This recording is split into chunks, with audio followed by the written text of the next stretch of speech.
Hey you! I made a Touhou quiz made specifically for non-Touhou players to suffer through, and managed to rope 3 friends into doing it for my sadistic pleasure. Why are there crosses then if it's Buddhist hell? You could kinda turn her into Wendy. Swamp Oh, creature. he's fucking not. What is... No! All of them have at least heard of Touhou, but none of them have extensive knowledge. Yet they persisted through an intellectual gauntlet covering the series from highly responsive to prose all the way to fossilised wonders. Without further ado, let's see how this dumb social experiment quiz hybrid went. Welcome to the big fucking Touhou quiz for non-Touhou fans, by Matt, age 31. You are one of the contestants, Nin. You are my illustrator. A little bit about you? Well, so a little bit. I'm an artist, future doctor, and your friend. Yeah. Okay, cool, my friend, and also I've commissioned her a lot for me books, which most of the people watching this YouTube video don't know about and don't care about. Because they're here for the Touhou videos. They will carry you if you tell them. Yeah, all I need to do is I just need to start plugging. I just need to become a shameless shill for myself. Indeed. Speaking of which, this video is sponsored by me, which means I get to shill my books. Do you like unsympathetic protagonists? Of course not, they're literally unsympathetic. But do you like reading along their villain protagonisty journeys? I don't know, I ain't capable of reading minds yet. But if you do, maybe check out the Rizaka trilogy, it's on fucking Amazon. #ad, Nin literally told me to do this so it's not tacky. This is me pal Nomral. Why don't you introduce yourself, Nomral? Yes, so I am Nomral. I am like Sokka, but way less good. The first thing that a friend of mine who met me online said when they met me in person was, "You look nothing like Sokka." So, which is a shame because you've falsely advertised to the world. Exactly. I do gardening. I get paid to play in the dirt. I also make cakes. Usually I wash my hands between those two events. I would hope so. You are Chimera. Want to tell a bit about yourself? Welcome back with How to Have Sex. But yes, do you have any summary of what you're about? Because you have a YouTube channel, the other two didn't have a YouTube channel. That's it.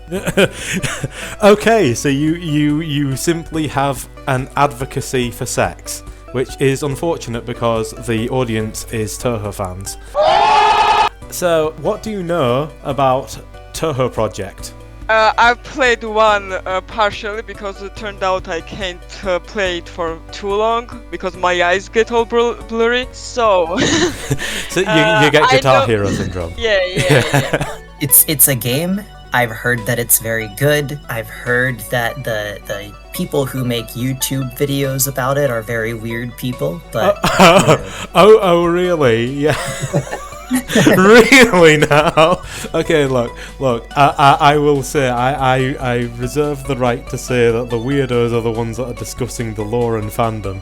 I'm the only YouTuber in the world who talks about the games.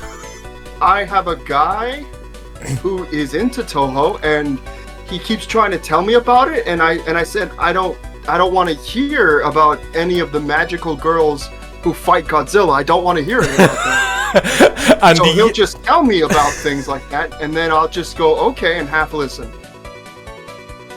I am your host, Matt J. Daway, and here are the Matt J. rules. Okay, there will be 20 fucking rounds, 1 per mainline Touhou game. Each round will have a multiple choice question worth 5 points, then there'll be a hard question without multiple choices worth 10 points. For the latter, near misses or amusing answers will get partial credit, so only 2 points. I make it so measly because I don't want to pull a pop quiz hotshot, if you've heard of it. No. Okay, so basically Nostalgia Critic tried a fucking quiz show, but the problem is that funny answers had the same amount of points as correct answers, so people would just try to be fucking comedians the entire fucking time and not actually try, and I don't want to do that shit. That's dumb.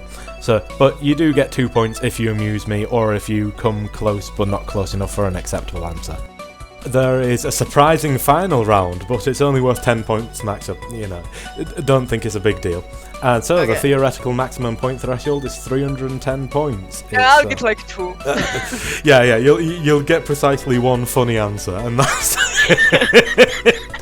Alright, are we ready to go into Touhou 1? Yeah. Let's do it. The first Touhou game is highly responsive to prayers, and this is the creator, Zun or Ota Jr. He likes to make games, compose music and drink beer. He does the game art too, but we don't like to talk about that. First multiple choice question. Highly responsive to prayers or Touhou 1 could be considered the Touhou project the series was named for. What sort of project was it made for? Was it A, corporate endeavours, B, university studies, C, a game jam, or D, cultural conservation? Cultural conservation? Okay, I feel like a game jam would be too obvious of an answer. So I am gonna say D, cultural conservation. I feel like game jam is a red herring.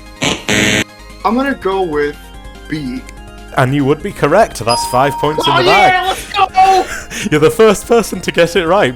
The other two picked cultural conservation as well. Apparently it was harder than expected. You're the first one to get it right. Well done. Yeah, so basically he was doing, it was either computer science or game design at uni. And this was, this was part of his project. And and if you look at all of the older PC 98 games, he will thank, I can't remember the doctor's name off by heart, but he will thank someone and it's something PMD. So that suggests that he had, Oh, that's sweet. Yeah. He was thanking his supervisor, basically, which is, very cute. Oh, man. Yeah, so he was studying game design or computer science, one of the two, in uni. And so Touhou 1 was actually one of his projects for that. Okay, makes sense. Alright, okay, so moving on to the hard mode for highly responsive to prayers. Highly responsive to prayers has a multiple path system that lets players choose one of two supernatural realms to traverse. Which supernatural realm is this supposed to be? Okay, this like heaven? Oh, this isn't a multiple choice. Yeah, no, this isn't a multiple choice. Remember, the hard mode has no multiple choice. No, I wasn't paying attention. It's got one of the giant lowercase t's, so I think it's probably Jesus, Christian, heaven. I give up. I give up. I'm just gonna say this is Valhalla. It is not Valhalla, but you are correct to not go for heaven right away, which is what the other two did. It certainly looks like heaven, and that's why I chose this image. It's very much a trick question. It is in fact Makai, which is the Buddhist hell or the Buddhist spirit realm. Why are there crosses then if it's Buddhist hell? Because the final boss of this route is an angel, and while the story isn't particularly clear in Touhou 1, I like to take it as an angel has invaded Makai, and we're starting to see the signs with all the crosses. Okay. Yeah, to make it more Christian. Yes.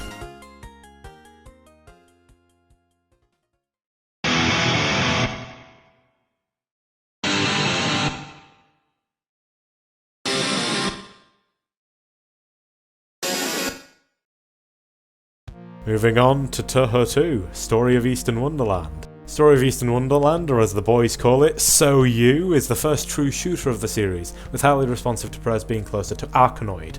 Zun therefore had to make a strong first impression with the first boss of SoEW, really show what a shooter in a fantasy world looks like.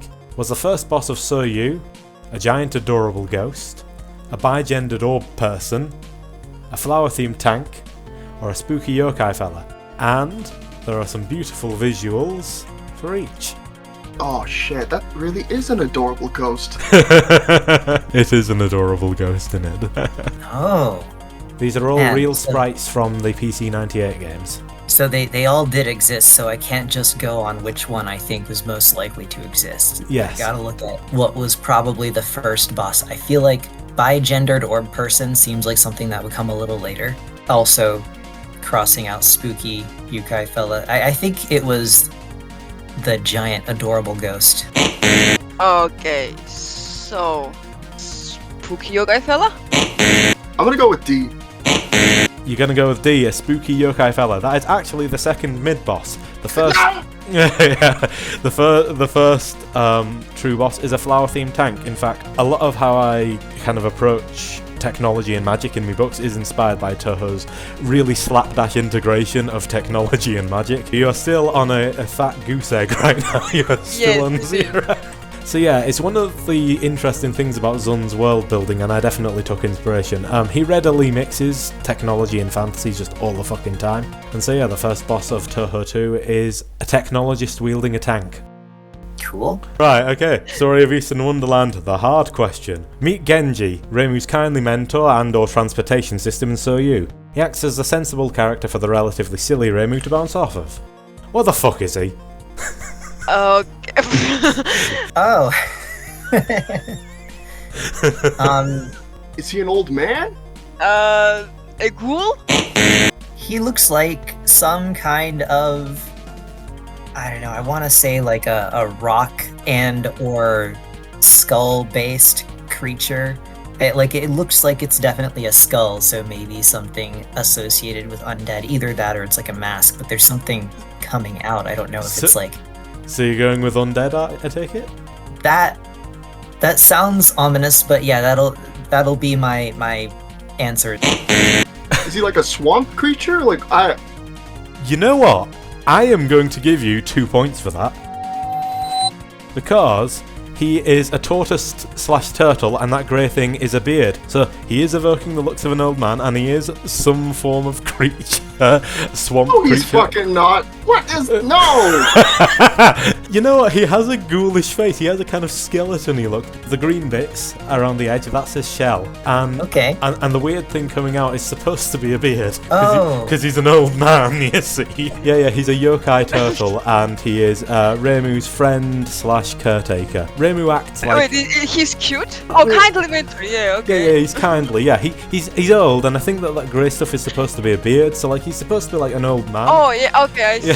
I thought it was like a claw going forward. Yeah, I can see that too, like a Vortigaunt style. Yeah. Yeah, I can see it. Obviously, I picked this because it's very vague as to what the fuck is happening here. Nobody said Zun was good at art. No one would accuse Zun of being good at art.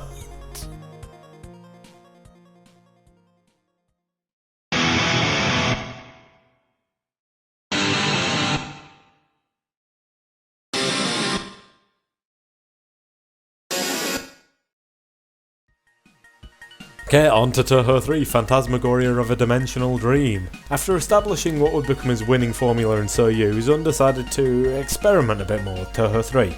This time it's a strange versus style shooter, where you can send attacks to the other side. Despite deviating from SoEW, this style will be the blueprint for 2 other Touhou games. Are they? Phantasmagoria of Flowerview and Legacy of Lunatic Kingdom, Phantasmagoria of Flowerview and Phantasmagoria of Lotus Butterfly, Phantasmagoria of Flowerview and Hidden Star in 4 Seasons, or Phantasmagoria of a Flowerview and Unfinished Dream of All Living Ghost. You just made that's not real. You just made that up. What the fuck? Oh man. Oh. Well, I mean, Phantasmagoria of Flowerview is guaranteed real because it's in all of them. That's a lot of phantasmagorias. Hold on. Indeed it is. B? I don't like this game. I'm gonna choose C because I like 4 Seasons as a beverage. So okay, it's the blueprint for those other 2 games. Yes. I feel like it would be weird for there to be 2 games that start with Phantasmagoria, but then I also think that like a series of games would definitely like probably do something weird like that. I think I'm gonna go with B. I put that in to trick people. Yeah, of course. Yeah. But Phantasmagoria... it was like a double semi-trick. I thought that you would think I would be tricked, but so Phantasmagoria of Flowerview is Touhou 9, that's a real one. But Phantasmagoria of Lotus Butterfly is one I made up completely. So yeah, Phantasmagoria of a Lotus Butterfly is not a real Touhou game, but the other ones in all of these options are real Touhou games. But the ones which take on the Versus style ones are Phantasmagoria of a Flowerview, Touhou 9, and Unfinished Dream of All Living Ghost, Touhou 19. Damn it. Yeah, Hidden Star in 4 Seasons is Touhou 16, which is a regular shooter. Phantasmagoria of a Dimensional Dream Hard. Here is Yumemi Okazaki, a scientist from the outside world hoping to study the magic of Gensokyo, and the final boss of most stories of Phantasmagoria of a Dimensional Dream. What does she have in common with Evangelion creator Hideaki Anno? Oh yes, another person that I know lots of things about. I either live under a rock or I know all the spoilers. Wait. So this is the Evangelion question you said. Yeah. So what does she have in common with Hideaki Anno? I want to say depression. Oh, And I go on. also want to say maybe her mom died. This guy must. I feel like they must have like the same degree from undergrad or something. Like maybe both of them have. No, wait. Magic isn't a real degree.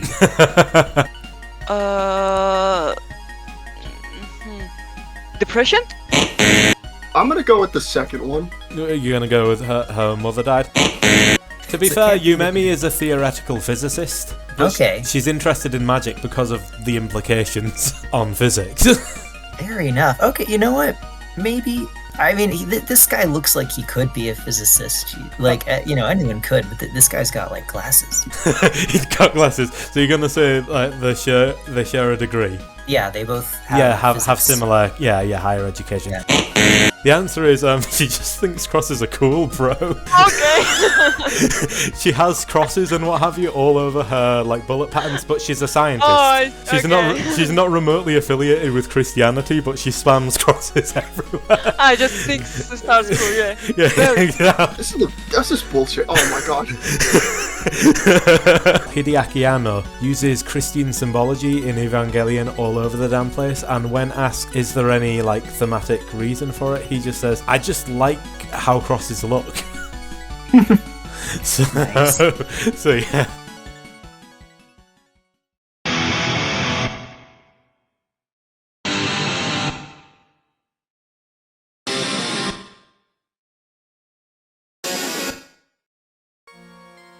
Moving on to Touhou 4. Lotus Land Story is where the games get really good. A focus button is added, that is, it slows you down and makes your shots a bit more narrow, and the staple playable character pair of Reimu and Marissa is established. It's even a game which has a boss character that made it to the Windows games, a rarity in the PC 98 era. Which one was it? Is it Ellie, Gatekeeper of Mugen Kan, Yuka Kazami, Flower Master, Orange, Mountain Yokai, Kurumi, some fucking vampire, and once again, we have beautiful visuals.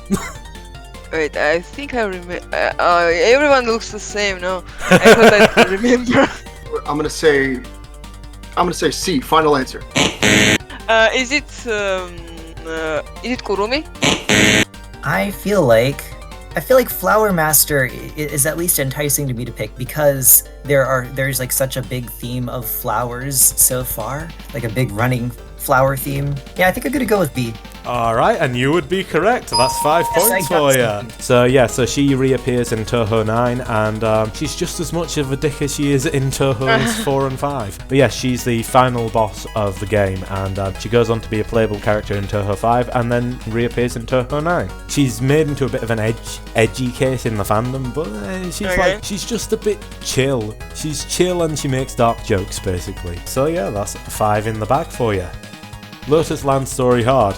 Lotus Land Story is a bit special in that there's 2 different Stage 1 themes depending on if you're playing as Reimu and Marissa, but the difference extends to bosses too. Specifically, the 4th boss is different depending on who you're playing as. So here are your 2 playable characters. Who are the bosses that Reimu and Marissa fight in Lotus Land Story Stage 4? So you already had those 4 which were the options there, but the thing is, it could also be Ones Beyond. Hint, it can be summarised as a single term despite being 2 separate bosses. So it's like a type. It's like a Well, it's, as I said, it's a single term, but it can refer to 2 bosses. Do they fight cooking utensils? If it's just one term, then it's not like weird bigender orb person. It's not style weird thing. by gendered or person, no. Yeah. Vampire? No. I'll give you a second chance. Think it over. I'm just gonna go with bugs. Twins? Not twins, no. It is each other. Oh, okay. Yeah. Ah. So if you're playing as Reimu, you fight Marissa. If you're playing as Marissa, you fight Okay. Reimu. Yeah. Oh, okay, that's pretty good. You're silent from the bullshit. I don't like this game. I think those 2 points look now very good for me.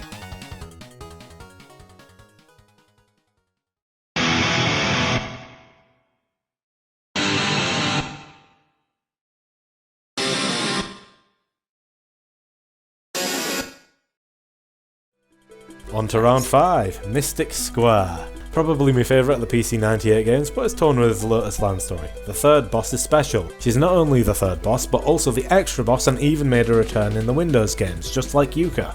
As the extra boss, she forms a world themed around a Western fantasy book, but which one? Is it A, Alice's Adventures in Wonderland by Lewis Carroll? Is it B, The Lion, the Witch and the Wardrobe by C.S. Lewis? Is it Dracula by Bram Stoker? Or is it Trickle Down Economics by H.R. Blackburn? That would be great. Oh man. Oh man, that D looks so tempting. I'm gonna go with B. Oh wait, no, wait. Well, at first I was gonna go with Alice in Wonderland because of the white and blue dress with the blonde hair. I think there's a version of Alice in Wonderland that's like drawn that way. Like I think this is like the Disney one or something. But trickle down economics seems like it could also be a thing. Maybe they just made a capitalism world, you know? There are Touhou games which are themed around capitalism. The whole world is based on this thing? So she makes a world that is like aesthetically themed around it. Okay, I'm gonna go with A. I think it's Alice. Judging by your reaction, I'm gonna stick with A. You are correct, it is Alice's Adventures in Wonderland. That is 100% correct. Okay, it is Alice's Adventures in Wonderland. And yes, she returns in Touhou 7 as Alice Margatroyd. So yeah, and that girl there is called Alice. Oh. But yeah, so she's, Alice has a storied history. I didn't realize she was from the PC era that Yeah, she's a rare returner. Alright, Mystic Square Hard Mode. This is Yumeko. She's the 5th boss of Mystic Square. She's a maid, she throws blades around and she can teleport herself intangibly across the screen. Which highly popular Windows Touhou character would go on to reprise these motifs? Clippy? It's a character you may have seen just from sheer memery. Oh wait, so what's the name of Man, I don't think I have, unless it's one of those memes where I don't know where it's from until I see it. Until you see it. I'm like, a lot of Touhou things are like that. There's a lot of Touhou remixes that people don't even know are Touhou remixes. Which the one I played in the 7th game. Now I'm trying to think of all the memes. I think I'm gonna go with Loss. Loss. Yes.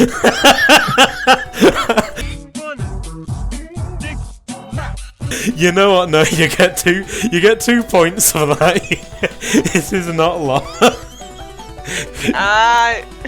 Sakuya. Yes, it is. It is Sakuya Izayoi, and I accept just Sakuya. But yes, there you are. You've got 15 points on Mystic Square. So hey, there you are. Already doing better than you expected. Now I'm going to have to do a fucking edit with the Yumeko in various states of flattenedness. Yes. Unfortunately, Clippy doesn't feature in the Windows games, but the Windows XP Pop does. It's in the EoSD of Touhou 12. That's not a character. No. Get out of here. That's not a character. Oh.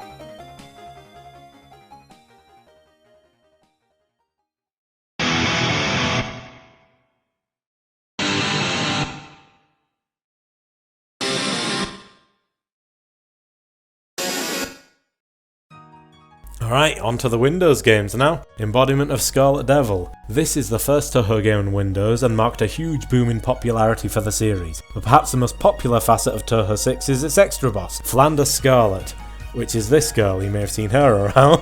Her theme, You Know and Was Her, was remixed throughout the early online Touhou fandom. A particularly viral remix involved a certain fast food mascot. But which one? Is it the King from Burger King, Ronald McDonald from McDonald's, Wendy from Wendy's, or Colonel Sanders from KFC? And we have beautiful visuals once again. I remember Owen Was Her was my introduction to Touhou in general. So Wendy?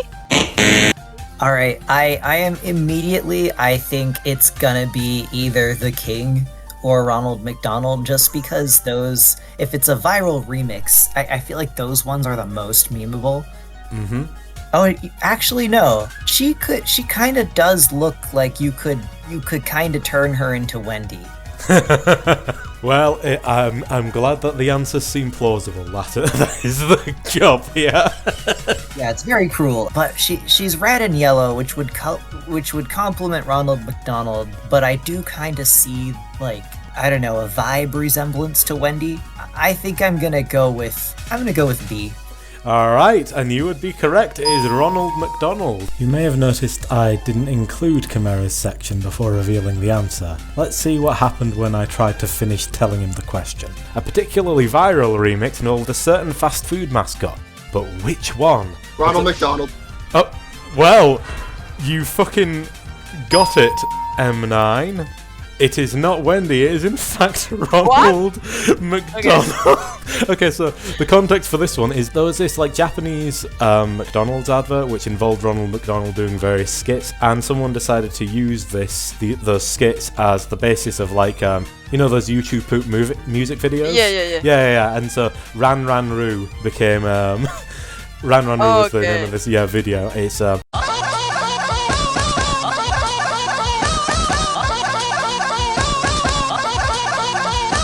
It's cursed and it's very, very kind of late 2000s, early 2010s. Yeah, the remix became a big thing on Nico Nico Doga, and it was making a YouTube poop music video out of these Japanese Ronald McDonald skits.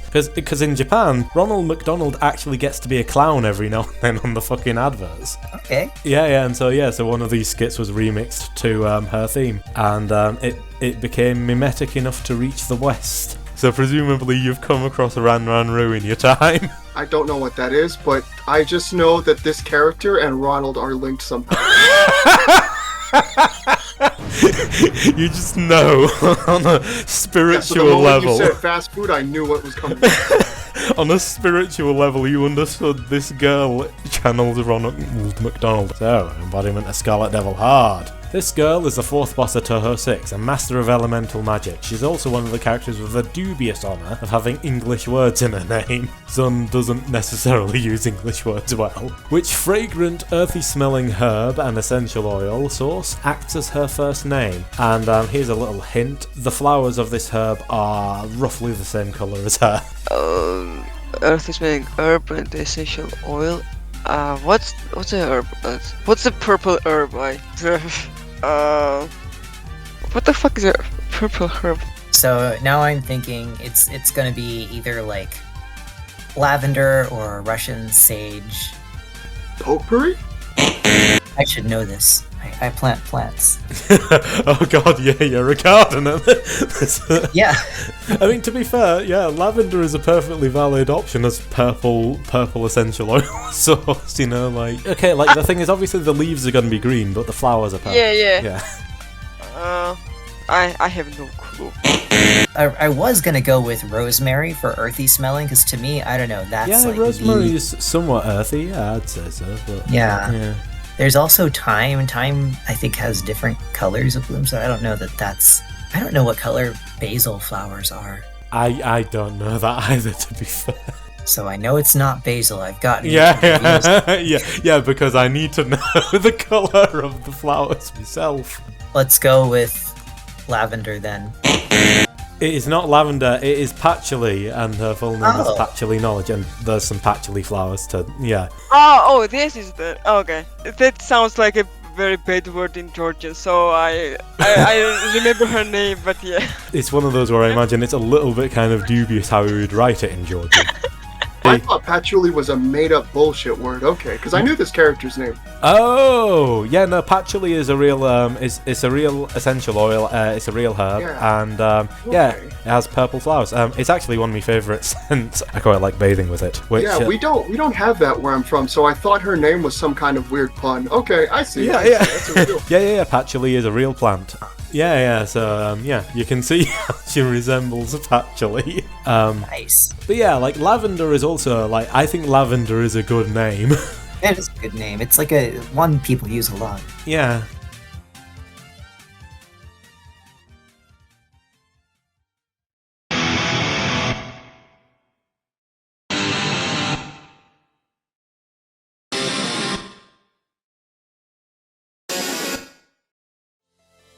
Alright, Touhou 7 now, Perfect Cherry Blossom.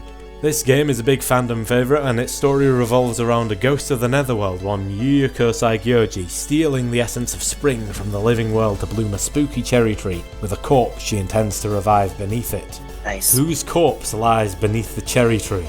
Is it A. Yakari Yakumo, the border yokai, B. Mima, the vengeful spirit, C. Lila Prism River, the poltergeist summoner, or D. Yuuko Saigyoji herself? Not D's too obvious. I'm going with A. Is it A?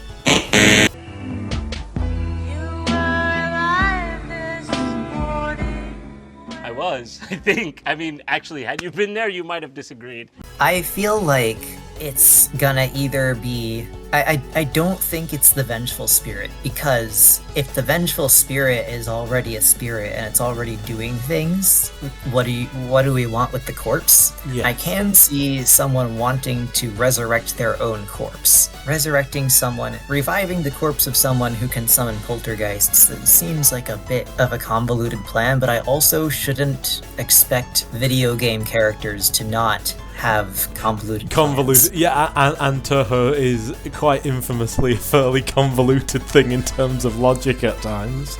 I'm tempted to go with C, but I think I'm gonna go with D because it's just the most dramatic one. You are correct, sir. It is Yuuko Saigyoji herself. It has the plan B, but A. If you've got to the very end of Touhou 7, you'll know that Yuuko will get blown up, and then there will be one last attack, which has an outline of Yuuko as a ghost. That is the tree partially awakening and the corpse beneath coming out. Yeah, so like it's she was very close to succeeding, but she didn't realise that she was reviving her own body. Yeah. It is Yuuko Saigyoji herself. The thing is, she doesn't actually know it's Yuuko. She's curious whose corpse is sealing the tree, but she's not actually sure. She wants to bloom the tree to exploit its magic, and the corpse raising is sort of like a side effect that she's curious about. Because she's a ghost, her form starts to waver as her corpse starts to come back to life. Oh, those are ghosts around her, I see. Yeah, her final attack, when the cherry tree starts to bloom, her ghostly form vanishes and it's just the tree attacking with an outline of her. Oh, that's cool. Yeah, she starts to fade. Alright, so Perfect Cherry Blossom Hard Mode. As mentioned, this game revolves around the living world spring being stolen. The first sign that the heroine is headed in the right direction is that the wintry weather clears, and this little fairy herald of spring, one Lily White, appears as a mid-boss. At which stage does this turnaround from prolonged winter to spring happen? And there is a hint. Most Touhou games have 6 stages, along with an extra stage unlocked by beating the regular mode without continuing. So this is more a case of story pacing. Where do you think she belongs? Okay, it's a mid-boss, and it's like you've already have to have been doing things to get to the mid-boss and get spring. Well, each stage has a mid-boss. So you have like stage 1 mid-boss, stage 1 boss, stage 2 mid-boss, stage 2 boss, stage 3 mid-boss. So it's in the middle of a stage, but which stage? Okay. Yeah. Okay, so from is it in that case, well, it can't just be stage 1. I feel like that, like we need some time for the drama of winter, right? Yeah, well, yeah, exactly. Yeah, you need to establish it's in winter. That's fair. Yeah, and then you have to like try to do things. Like if I'm thinking about like story structure, probably, I think I'll go with 4. Is it 4th? I'm gonna go with stage 4. Yes, it is 4th. Okay. Yeah. Yeah, you got 10 points. Oh, Nice. And so you get the full 15 points for this round. Nice. It's actually quite interesting because fairies are typically just kind of the regular like grunt enemies, but Lily White is a special case where she's associated with the whole season and is very powerful when she does show up. And so yeah, she just appears as a stage 4 mid-boss as the sky clears from winter to spring, and it's That's cool. yeah, it's a very nice dramatic beat. There's a lot of reasons why Touhou 7 is one of the most goated of the series. She appears as the sky finally clears, and then throws a bunch of Danmarku because how else are you supposed to herald spring?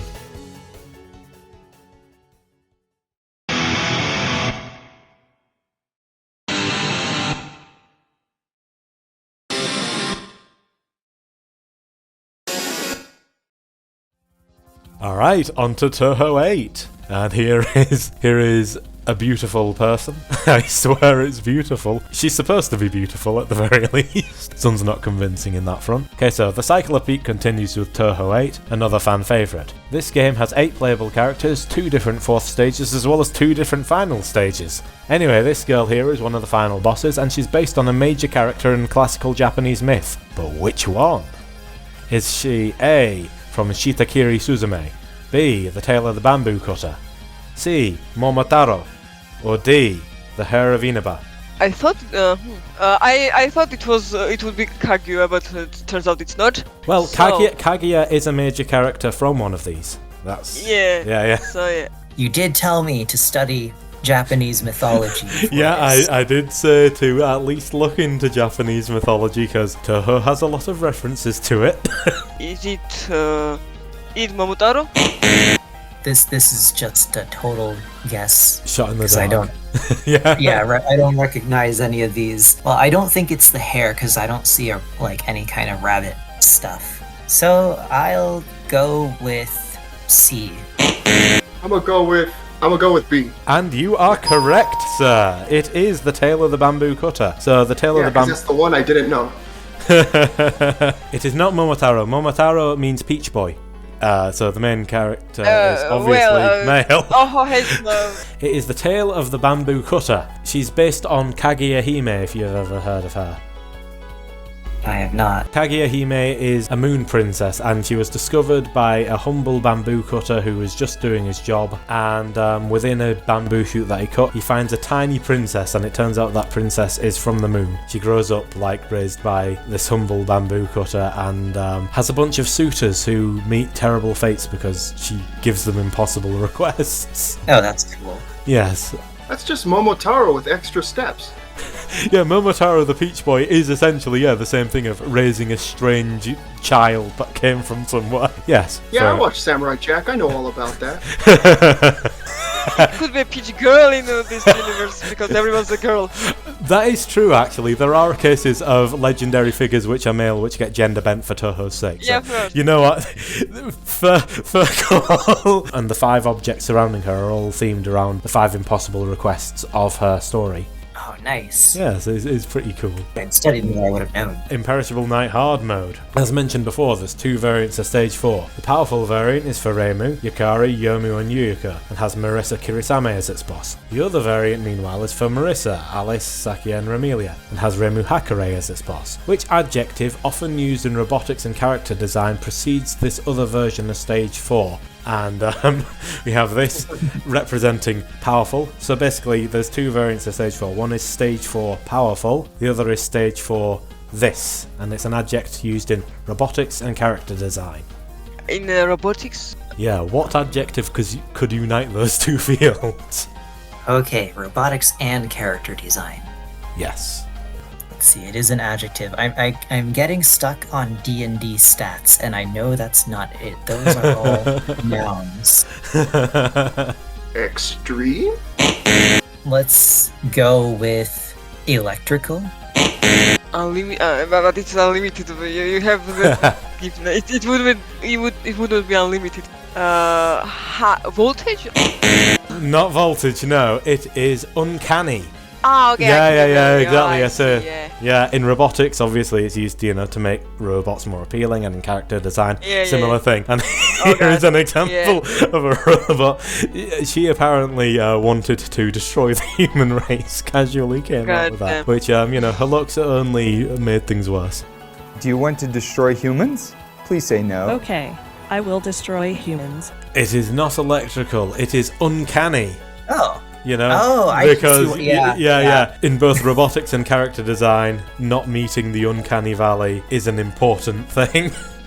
She started rambling about cruise missiles and how easy it would be to destroy humanity with cruise missiles. Oh yeah, it'd be pretty easy. Yeah. She's not wrong.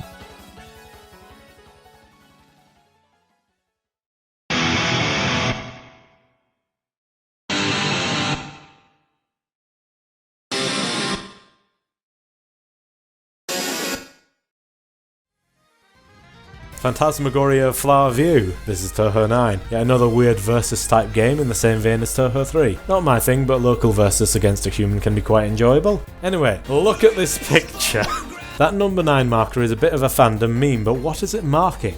The Japanese hiragana is right there on the legend, so feel free to just know Japanese and cheat if you feel like it. Does it say A, boss, B, girl, C, idiot, or D, Chirano? Man, I should have known Japanese. Yeah, exactly. Skill issue. Yeah, it's the one I'm supposed to learn. Is it? I think it's Chirno, right? The figure there. That is the character, but it may not be what. It may not be. B? B, girl. Is it B? Cherno.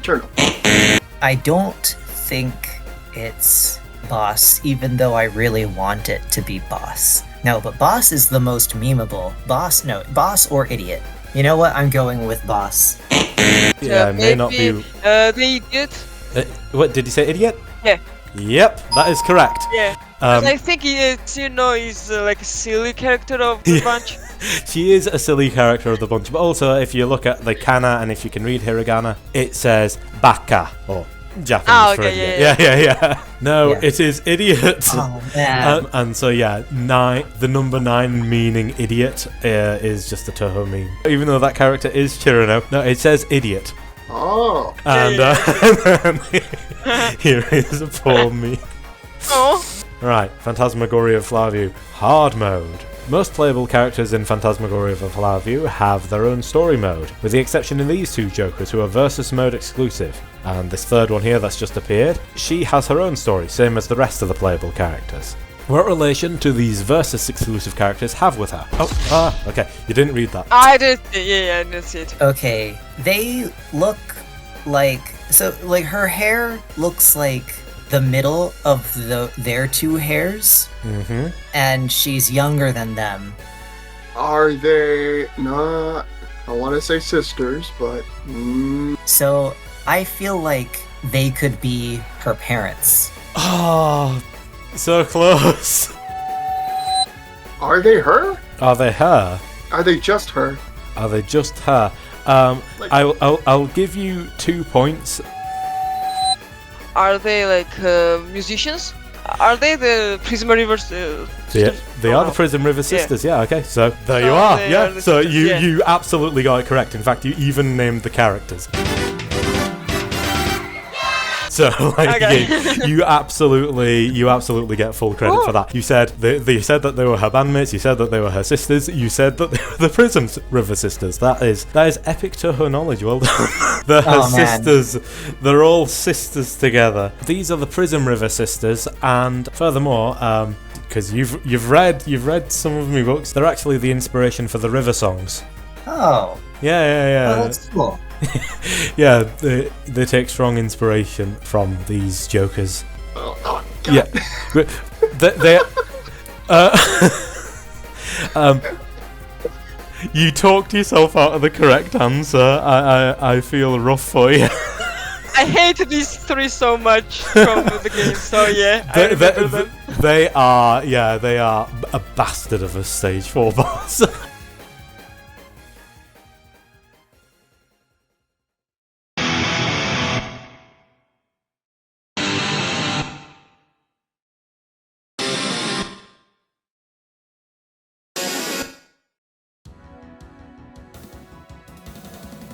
On to Touhou 10, this is the halfway mark. Mountain of Faith. This is a game about Reimo and Marissa climbing a mountain full of yokai only to find there's a new shrine on the block, and in an unorthodox move have yokai as worshippers in lieu of humans.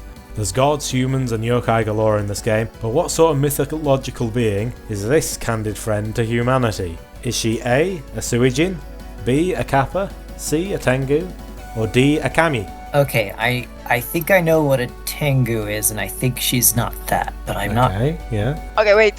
Is Appa the frog or Tengu the frog? Wait. I am gonna go with D. Because she looks like a frog. Like she has frog vibes. Oh, okay, so Is Tengu the frog?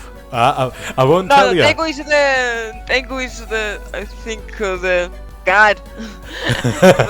my Japanese mythology knowledge is lacking. So you're torn between Kappa and Tengu. Kappa?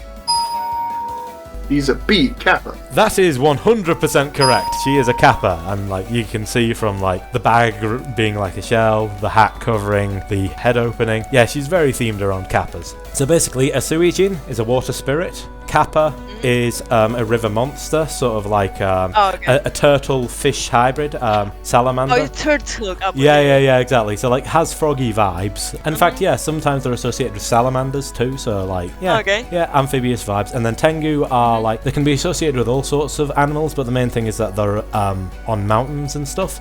And then I see. Yeah. And then Kami is gods.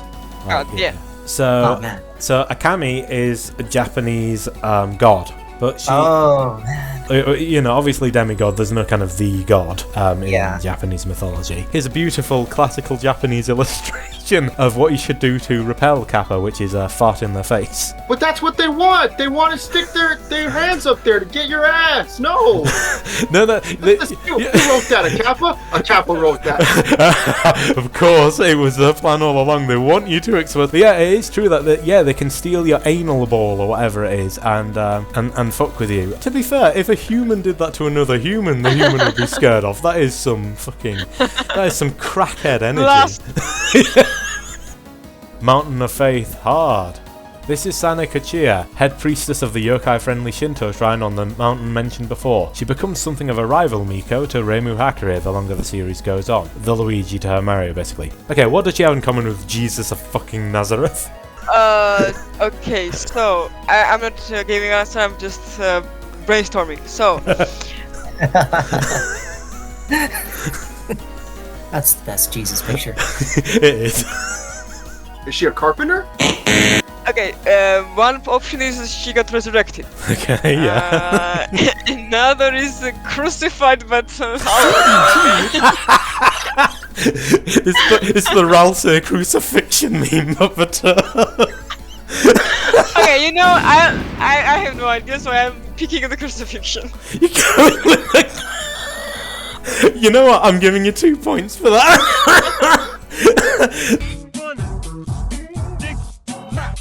So I think that it's gonna be something really weird and silly. It's not gonna be that like she died and got crucified or whatever. It's gonna be like, oh my god, another. It's gonna be something small. No. Not again. No. I can't believe it. Again? Alright, sorry, go on. I'm sure lots of people think that, though. She must have some carpentry connection, like her dad was a carpenter. Yeah, I'm gonna go with the carpentry thing. Not quite, but you were close to think of parentage. I'll give you 2 points for that, honestly. No, she's the descendant of a god, and she performs miracles to acquire faith and followers. Obviously, it'd be, if you just said she's the daughter of a god, or, whatever, or she performs miracles, I'd have accepted that. I'd be fairly generous with this one. If you said, the daughter of a god, I would have accepted it, she performs miracles, I'd have accepted it. But, as it is, you get the funny, you get going for the parentage line, you were on the right track. Yeah, as it is. But it's never that simple. Alright, look, like the non-multiple choice ones have to be somewhat obvious. Well, not obvious, but you know what I mean, fair. Now I've got to search Dan Boru for fucking Sane Kachiya on a cross, just for editing. Yeah. Yes. Yeah, of course. Fucking hell, what? Yeah, that is cursed, and I have to live with that now.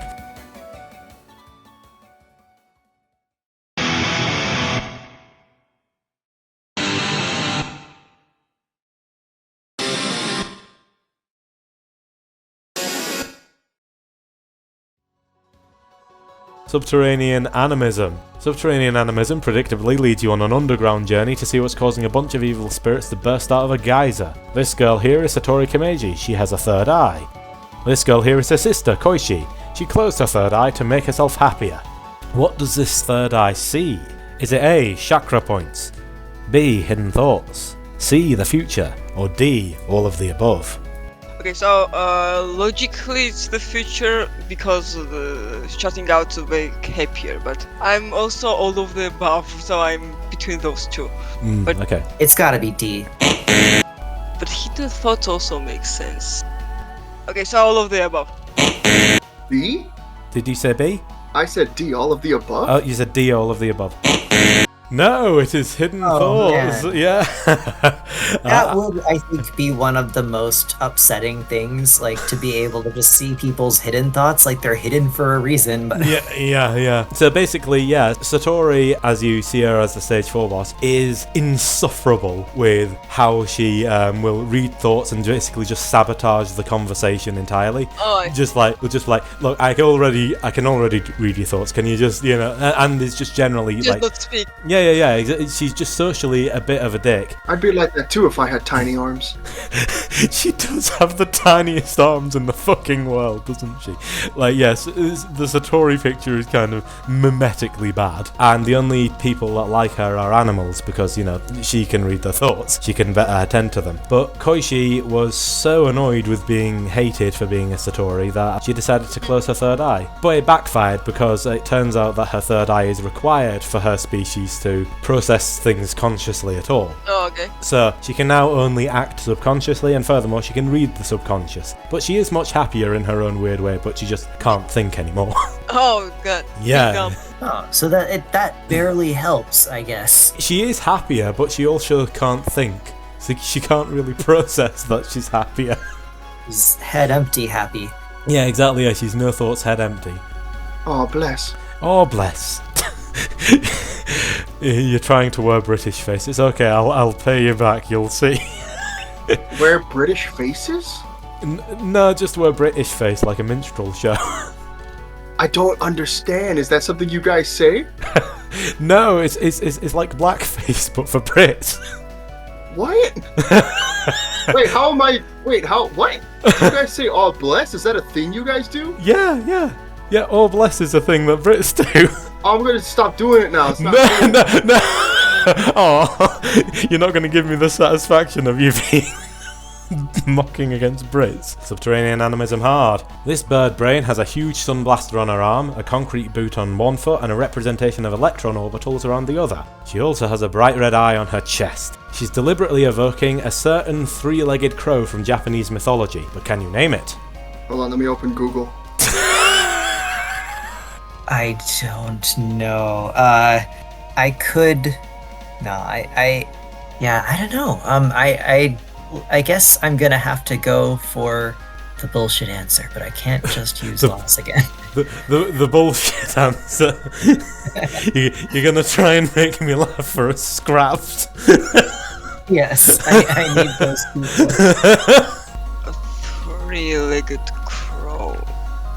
I have... no. You gotta pay more attention to what you think is funny in class. Yeah, exactly. You need to be psychoanalyzing me. Yeah, that's right. I need to... I take it as an I don't know for this one. Yeah, I guess it's gonna be an I don't know. Three-leg crow. Hold on.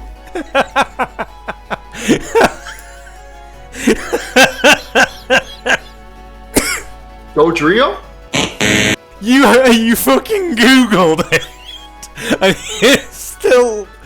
No, it's Yatagarasu, but I would also have accepted the Chinese origin of it, which is the Chinese sunbird.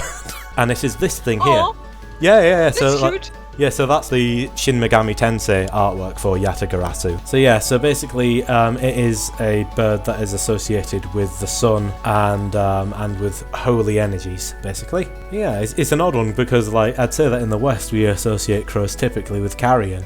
Yeah, it's an odd That one. one does look pretty serious. Yes, it is a serious and sage creature. I guess they see it more as like, you're getting rid of the impure by getting rid of the corpse. Yeah, it also has red eyes, so that's one of the things that's like notable for, and that's what the big red eye in the chest is. Oh, I see. Yeah, so the big blaster acts as a third leg, and she's also associating herself with nuclear fusion, with the whole, concrete block for nuclear waste, electron orbitals and stuff. Yeah, she's very strongly evoking the sun, fusion, and crows. No, this is one of the better Zoom drawings. Yeah, I actually really like her design. Yeah. I think it's one of the good ones.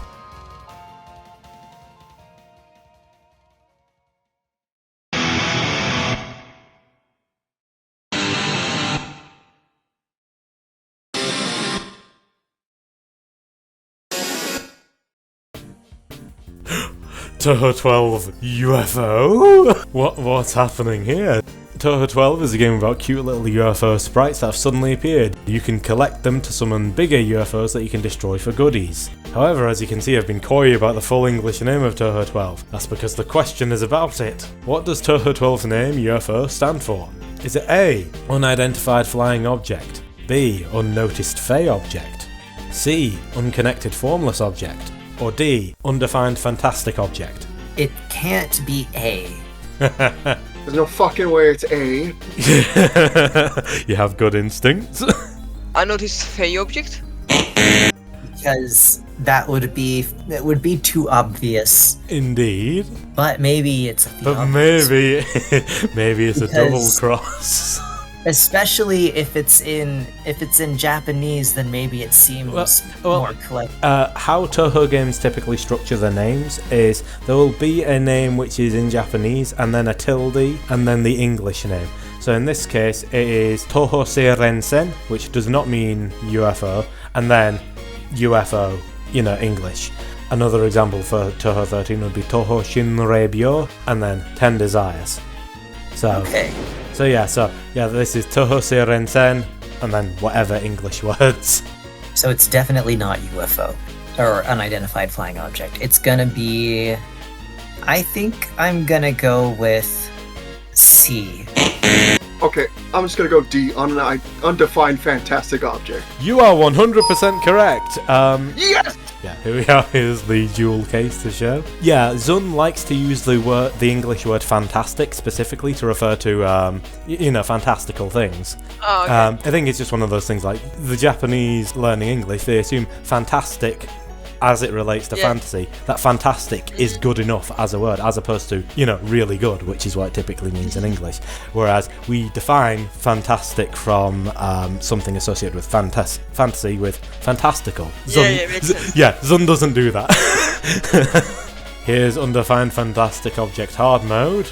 Here is the extra boss of UFO, the cause of all the undefined fantastic objects. She's a big old troll who can obscure the forms of objects, including herself. She pranks both sides of the conflict in the story and is treated as a fantastical equivalent of an alien despite being, well, a Nue. Her music theme alludes to this, calling her an alien from which Japanese historical period? Yes, my expertise in the Japanese historical periods will now come in handy. I told you to look into Japanese shit. Yes. I only know like 2 eras. Like, everyone knows the Edo period, presumably, because that's when all the samurai were around. Yeah, but it's like, because that's the cool one. It is probably one of the way older ones. That's a fair call. She is a fairly I'm old gonna- being. Yeah. What if I give like a range of years ago? I think If you give a range of years, I might give it if it is actually on the ball. okay. I think it's gonna be something like 2,500 to 3,000-ish years ago. So I'm just gonna go with the Heian. You are correct! That is 15 points in the... That is a full 15 points for round 12. Well fucking done. That is too old for her, actually. So she is from the Heian period, which is the equivalent of I think it's 1100 AD to 1300 AD. The peaceful period, or the Heian Kyo, is accepted. You may have noticed I didn't include Nin's answer. Well, here's why. I guess she gets points for honesty? Calling her an alien from which Japanese historical period? You have no trouble because I only know Edo period, so I would have told Edo. Oh yeah. Okay, so Ed, yeah, my bad. I'm going to hell. But so you said Edo period, yeah? Yeah, I would have said that because I don't remember other people. Ah, right, okay. But yes, it's the Heian period, but as I've put here, the peaceful or Heian Kyo is also accepted. I will definitely have to edit out my blunder. It never happened, guys. It never happened. Yeah, never. Yeah, so Heian Kyo is just the name of the capital at the time. That's what Kyoto was called at the time. And Heisei is Japanese for peace. So yeah, well fucking done. That is. Well done, fucking hell.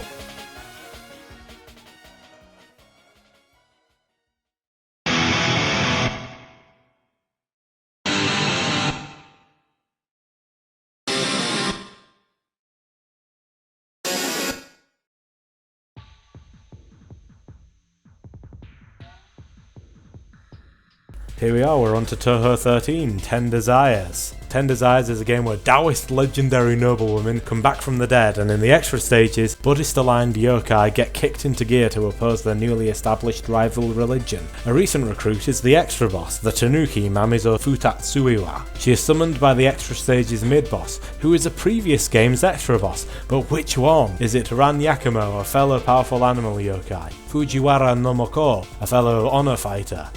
Suwako Maria, a Shinto bedfellow against Taoists? Or Nue Hoju, a fellow shape-shifting scamp? So, here's Ran Yakumo, Fujiwara no Moko, Suwako Maria, and Nue Hoju. You've seen her before. Yeah.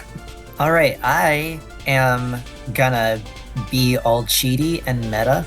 Oh, go I on. think that the image for C looks closer in art style. The picture you have, so I'm going with C. Man, fuck it. I'm gonna go with A, because animal. Okay, I like the word scamp, so I'm choosing D. You're choosing D, and you are correct. Okay. So Nue Hoju is the extra boss in Touhou 12, and then just casually comes back as the extra mid-boss for Touhou 13. But yeah, Just cause. Yeah, just cause. But so basically she, as I mentioned, she pranks both the player character and the Buddhists in Touhou 12, but it turns out that she's actually a bit more caring than she lets on. And she's like, oh no, there's Taoists threatening to oppose the Buddhists. I'm going to recruit this fucking Tanuki. And so she does. Close. C is right next to D, so. You don't get 2 points for that. Yeah, it's an interesting case of characterization for Nue Hoju. She spent the last game pranking the Buddhists and pranking the protagonists alike, and then in this game, she cares enough about the Buddhists to summon help. So it shows that she's a bit of a softie deep down. Alright, okay. That's pretty cool. Yeah, exactly. So there's sort of like a, oh look, she actually loves them thing going on. Yeah. Are there cheap parts of those two because they seem shippable? You know what? I'm not sure. It should be because they are canonically friends. So it would make sense. They look good together. Yeah, it would make sense. But actually, there's a lot of shipping out with her and Ran because Kitsune and Tanuki are rivals in Japanese mythology. So anyway, so 10 Desires hard mode. We have this girl and her 2 underlings.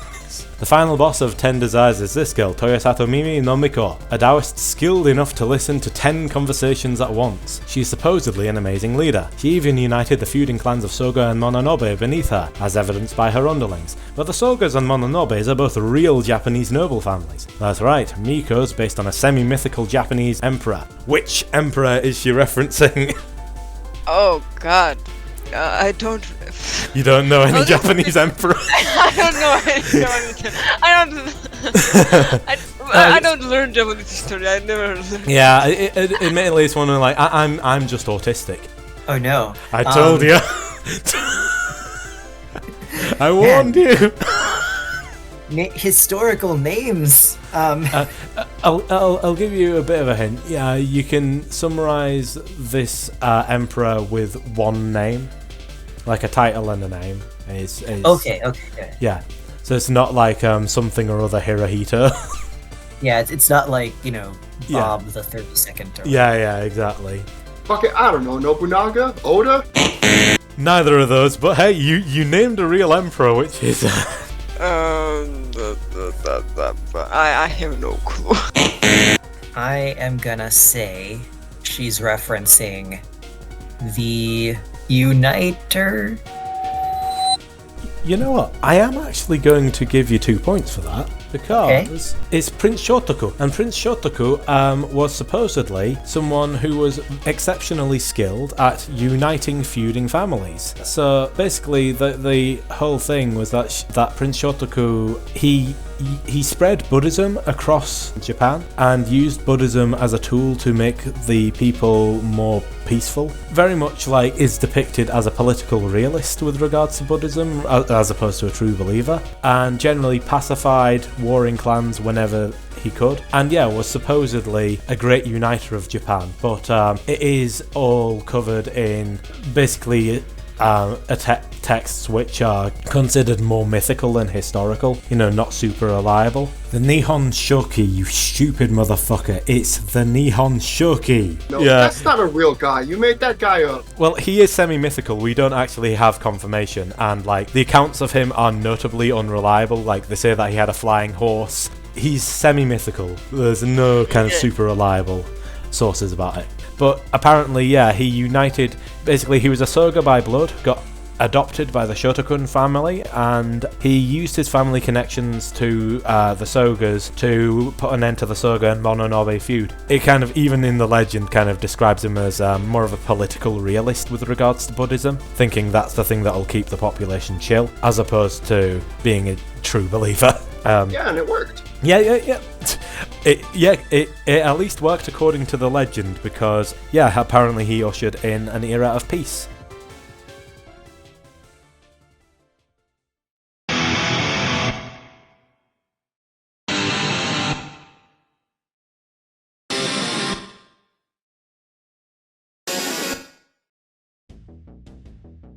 Double dealing character, that's 14. A game about Tsukumogami and Inchling rebellions. Double dealing character is definitely an odd one tonally. The one responsible for flipping the social order is this Amano Jaku to the left. Her special power is to flip things. But what does she flip in the actual gameplay? Is it A, the screen, B, her bullets, C, fellow enemies, or D, tables? Okay, so tables? What do you mean the tables? What do you mean the tables?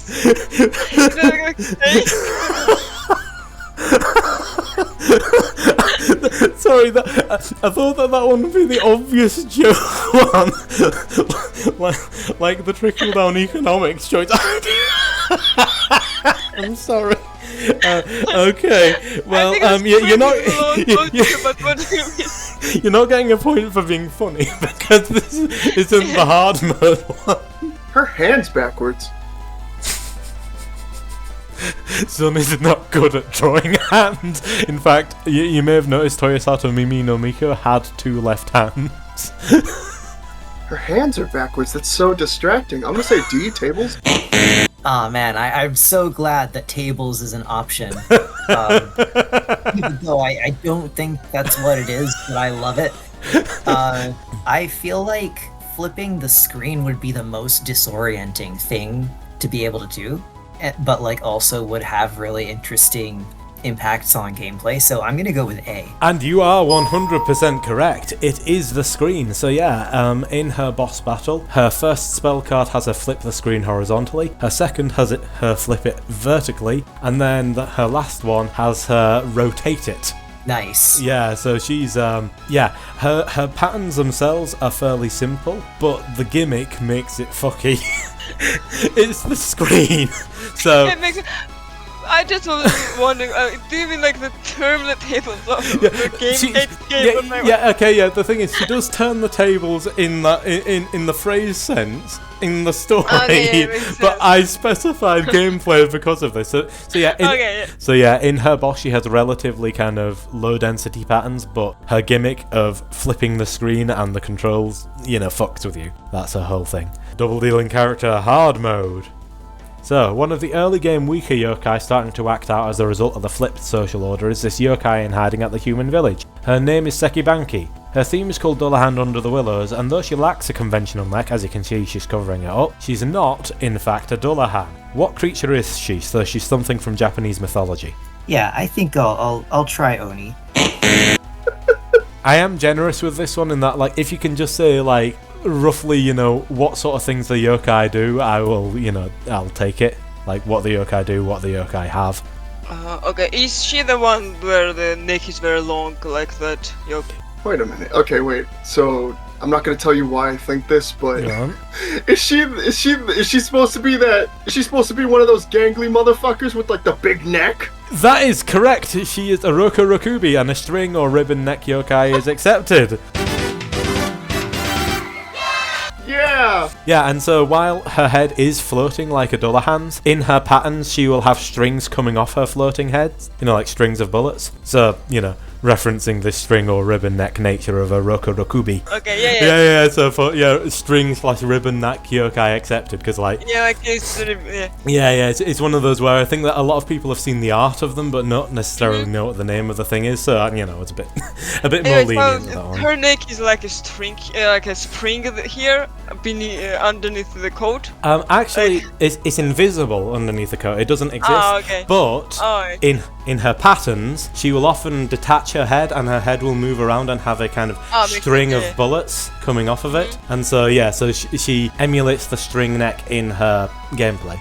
Bullet, yeah. She is not an Oni, she's a Roku Rokubi, and a string or ribbon neck yokai is accepted. So have you ever seen the artwork of the long ribbon necked people in Japanese art? Okay, yeah.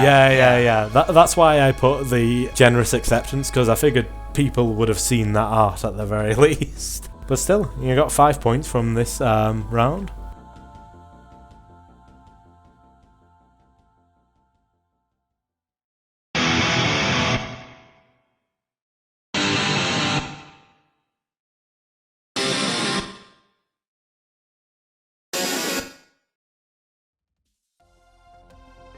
Touhou 15 now, we are now 3/4 of the way through. Legacy of Lunatic Kingdom is Zun literally trying to make I Wanna Be the Guy. It's hard, damn hard. This hot topping looking girl is the extra boss. She has hair that changes with the world that's on her hat, which can shift between Earth, Makai and the Moon, and you can see she's currently wearing Makai on her head, and it makes it red. She's named after an ancient Greek mythological figure, but who? Is it A. Hera, B. Hecate, C. Nyx, or D. Arachne? Oh man, okay, so I've got to think first about which one of those is the most hot topic, but also what would someone else think is the most hot topic. Fuck. A. Hera? I feel like Hecate, or I think I'm gonna go with Hecate. And you are 100% correct, it is Hecate. Yes, you've probably noticed that Nim's answer isn't anywhere to be seen. That's because she decided to pull a third trimester abortion on this fucking question. Right, Legacy of Lunatic Kingdom, 15 hour 20, we're getting there. Alright, okay. Oh, Hecate one, I remember her. Hecate hours. Well, that's very interesting. Naturally, she got it right. She has the design I like one of the most, because I like the chains with planets and hot topic clothes together. It's a nice design. And also I love Hecate. Yeah. If you look at old things of Hecate, you can see where Zun took inspiration. Yeah, three heads and. 3 heads and the other sort of attached things and how she holds things. You'll see here Hecate has 3 heads and is associated with the transition between worlds. And is also associated with witchcraft and sorcery, which is a very hot topic associated thing. loosely with hot topic. So I quite like Acacia Lapis Lazuli. That's the name of her. So you can see here, Hecate has 3 heads. Hecate has 3 heads. She's holding various things. She has a similar skirt in her statues to the one that she's wearing. And also she's associated with witchcraft, sorcery, and the border between worlds, aka hot topic shit and welcome to hell. Okay. She was controversial at the time that Touhou 15 came out in terms of design, but I fucking love her. My immortal looking Yeah. Legacy of Lunatic Kingdom hard. An underling of Acacia Lapis Lazuli is the 5th boss, the most American furry ever, Clown Piece. However, this isn't just some silly gimmick to make the character stand out. In lore, she's specifically referencing a real-world historical event in preparation for an invasion of the moon. Which historical event is she referencing? Historical event in preparation for her invasion of the moon. I mean, it could, like, it's and very American looking. I mean, there's the moon landing, but is that too, that, I feel like that's not quite what you're looking for. Invasion of the moon? Invasion of the moon, but there's a real historical event that she's basing all this on. I don't know. Is it when France gave America the Statue of Liberty? It's something to do with an American flag and the invasion of the moon. The moon landing? Historical events around invading the moon. Or, I mean, around landing on the moon. There was nothing to invade. We just took it. Yeah, I'll go with the moon landing. You are correct. It is the Apollo 11 landing, so you get the full 15 Nice. points for this round. It is the Apollo 11 moon landing. Yeah. So, the reason why she's wearing this as her war garb is because the Lunarians, that is the people who live on the moon in the Touhou universe, they mistook the Apollo 11 landing As an invasion. as an invasion Makes attempt. sense, yeah. Because, Americans just came onto their land and stuck their flag on there. So they freaked the fuck out, and then by the time they'd prepared a defense force, the Americans had already left. And so but basically, they were so confused, and Clown Piece is basically referencing the time that the Lunarians got really scared for no reason. It's basically, a bit of flexing, a bit of terrorism. So this girl here who is working under Hakacia, she's actually modelled after a lampad from Greek mythology. A lampad who's cosplaying the Statue of Liberty. But she is referencing the Statue of Liberty with her pose. It's the Apollo 11 landing. Oh man, this quiz is bullshit. And so she's wearing the American flag and channeling American vibes in general to trigger the Lunarians to be a terrorist, basically. And her lantern can induce madness, because she's an underling of Hakacia Lapis Lazuli, which means she's a lampad. Like, the underlings of Hecate, the hell nymphs. Oh no.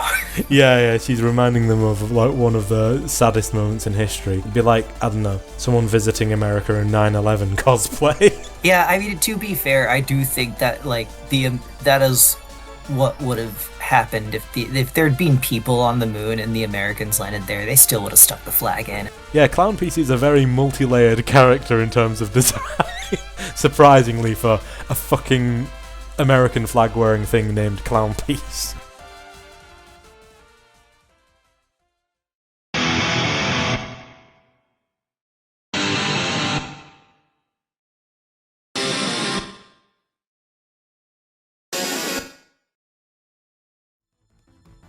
Hidden Star in 4 Seasons is Touhou 16, and as you might guess, it's 4-season themed. Each of the 4 playable characters has an associated season, and there are sub-shots that affect how accessory shooters named Options shoot and clear. These options are added by collecting season items. Summer has green leaves, autumn, or fall as Americans call it, has brown leaves, and winter has snowflakes. But what is spring represented by? Is it A, cherry petals, B, feathers, C, daffodil petals, or D, butterflies? Is it A, cherry petals? Spring. Cherry petals? Okay, so daffodils are like one of the first things to bloom in the spring. Indeed. Whereas cherries also, I think they bloom later, but they're also more iconic than daffodils. I don't think it's feathers or butterflies, because the rest of them are all they're either plant things or they are A signifier of absence of plants, one could say. exactly. I think I'll go with cherry petals because leaves are on trees and cherry petals are also on trees, whereas daffodils, You are 100% correct, because yes, this is in fact a Japanese game. Yeah. Just cherries like associated with spring, yeah. Yeah, exactly. It's very associated with spring, especially in Japan. And yeah, here's a nice visual of Mount Fuji with a bunch of cherry trees. Here is a visual of Mount Fuji with a bunch of cherry blossoms. That looks awesome. Hidden Star in 4 Seasons, hard. Here we go. Yeah. Chirino's recurrent intonation manages to secure a playable spot here in HSiFS. She's a nice furry, just like all her other appearances. However, something is different. She has a tan, she's surrounded by vines, and she's got a sunflower on her collar. This is practically a multiple choice question, but which season does Chirino represent in this game? Okay, so logically it's spring, right? So you're saying spring? Spring, yeah. I'm gonna go with summer for that. Summer? You are correct. It is summer, so even though she's an ice fairy, she's closer to an icy drink on a summer's day. That's cool. Yeah, the actual reason is that the seasons are fucked and change depending on like different people's energies in the area. But as a fairy, she's in tune with nature and she's taking on the true season that's supposed to be at that time of the year, which is summer. So despite being an ice fairy, she gains summer energies. That's pretty cool. Yes, yeah, so yeah, fairies in Touhou lore are just like purely associated with nature. So yeah. Because I thought that it was like transition between winter and summer, so it's like spring. Yeah, I understand the logic behind it. But yeah, so in this game, Reimu is the spring representative, Marissa is the winter representative, and Chirino, because the actual season, so the seasons are going haywire depending on location, and the actual season that it's supposed to be is summer, and because Chirino is a nature spirit, she takes on the correct season. Yeah.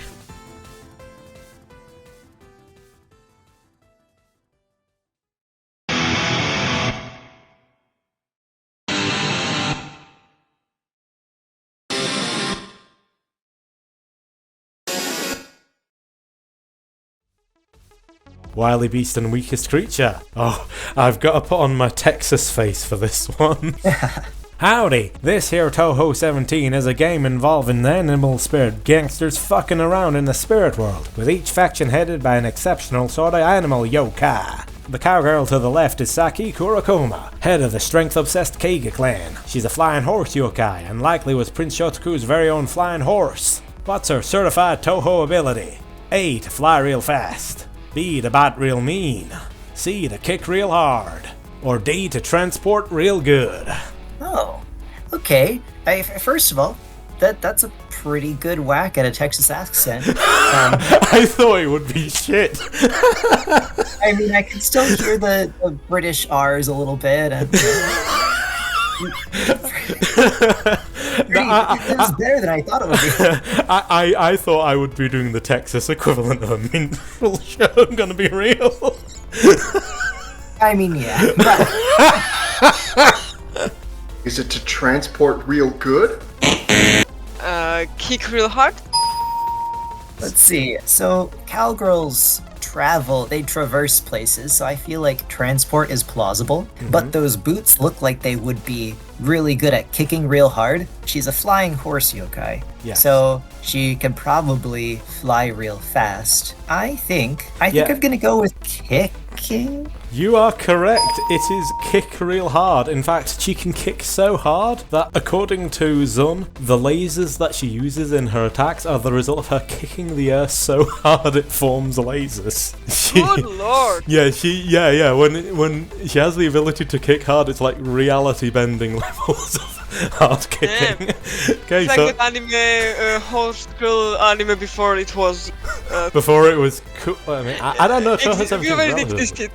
Yeah, Touhou 17 is relatively recent. I'm not sure which came first. Nin was very obviously talking about Uma Musume, and of course that shit came way after Touhou 17. You fucking lobotomite. Cool. Yeah, the technical ability is unlimited leg strength. That's awesome. So yeah, she's like reality bending tier hard kicker. I mean, those boots do look sharp. It's wild. She has a really mundane ability, but it's applied in ridiculous ways. Right, hard mode. We have a bunch of spirits here, so as part of the story in Wily Beast and Weakest Creature, the heroines have to work with the animal spirits associated with a given gang. The raw strength enthusiasts are the Keiga clan associated with the Red Wolf spirits. The arrogant individualists are the Goyoku alliance associated with Purple Eagle spirits. But which animal are the wishy-washy, traitorous sneak attackers of the Kiketsu family represented by? Tanuki? Red Wolf and Purple Eagle. I have a feeling, so they're wishy-washy and traitorous, and we've already got like a ground thing and an air thing. Can I get a hint? Well, it's based on a Japanese animal stereotype. So you know how like we would say that like foxes are sneaky and what have you? Japanese have is it a snake? I think I'm gonna go with, like, an eel. It's not an eel, but you are correct to go for aquatic. It is otters. Oh. Yeah, so mustelids in general accepted, and JUDoALG or turtle dragon is accepted because that's the leader. So just like how the wolves are led by the flying horse yokai, the leaders of the others are different species to the overall foot soldiers. What the fuck? Yeah, and I would accept mustelids in general, so if you said weasels or anything like that, I'd have accepted that too. And also a JUDoALG or turtle dragon I'd have accepted because that's what their leader species are. Oh. Yeah, exactly. They look very cute, but that is rather the point. They look cute, they're very polite, they're very wishy-washy, but they also will stab you in the back without thinking. But yeah, in Japanese, the name for otter is Kawauso, which is river lie or river liar. They have a reputation for being deceptive motherfuckers, and as you can see, they're very cute, but that's rather the point. I knew they were gonna be green. Yeah, exactly. Green and aquatic. So you were on the right line in terms of like thinking ground, water. Incidentally, in Japanese mythology and like Japanese animal stereotypes, otters are literally named for their sneaky stereotype. They are they're called Kawauso, which means river liar. Oh, that's a nice name. Yeah. So yeah, a river deceiver. Literally anyone, just tell me anyone who else got this. What the hell? Well, I gave 2 points to Nomral. I gave 2 points to Nomral because they said like, so one is land, one is this one has to be a water animal, and then suggested eel. But because they said like it has to be a water animal, and you know that is correct in terms of like the overall direction, I gave them 2 points. But yeah, no one got the actual. No one got this. Right. Okay. Oh, you know, it's a fucking otter or a dragon. Like what?